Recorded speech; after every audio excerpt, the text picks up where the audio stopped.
આજરોજ તારીખ 10 ફેબ્રુઆરી 2024 શનિવારના રોજ એક દિવસીય એન્વાયરમેન્ટ એજ્યુકેશન પ્રોગ્રામ અંતર્ગત ગીર ફાઉન્ડેશન ગાંધીનગર દ્વારા શ્રી સાસણ પે સેન્ટર શાળા મેંદરડા ખાતે each life on earth is important વિષય પર સ્કૂલ લેવલ અવેરનેસ પ્રોગ્રામ યોજાયો, જેમાં ધોરણ 6 થી 8 ના તમામ વિદ્યાર્થીઓએ ભાગ લીધો।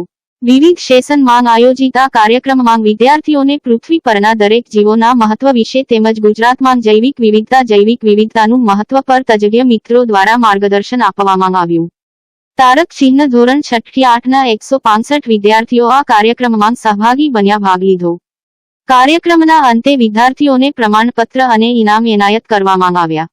6 થી 8 ના તમામ 165 વિદ્યાર્થીઓને લખવા માટે પેડ આપવામાં આવ્યા, તેમજ ધોરણ પહેલી 8 ના તમામ 430 વિદ્યાર્થીઓને ગુંદી ગાંઠિયા અને ચણાનું ભોજન કરાવવામાં આવ્યું।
તા 11 ફેબ્રુઆરી 2024 ના રોજ ભવનાથમાં આવેલ ઉપરા સવરા મંડપ બીજ ઉજવાઈ, જેમાં ગામો ગામથી માનવ મહેમાન ઉમટ્યા, જેમાં ભજન ભોજન અને ભક્તિનો ત્રિવેણી સંગમ જોવા મળ્યો, જેમાં કલાકારોએ ભજનની રમઝટ બોલાવી, જેમાં જીજ્ઞાબેન આહિરે પ્રેક્ષકોને ભાવુક કરી દીધા અને કિસ્મત ચૌહાણ ભજનની રમઝટ બોલાવી। આયોજક દુલાભાઈ સોલંકી અને ભરતભાઈ મકવાણા, ઉપરા સવરા મંડપ અહેવાલ વલ્લભભાઈ પરમાર, સનાતન ન્યૂઝ નેટવર્ક, જૂનાગઢ।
ડાકલું મારું અંતર ડાકલું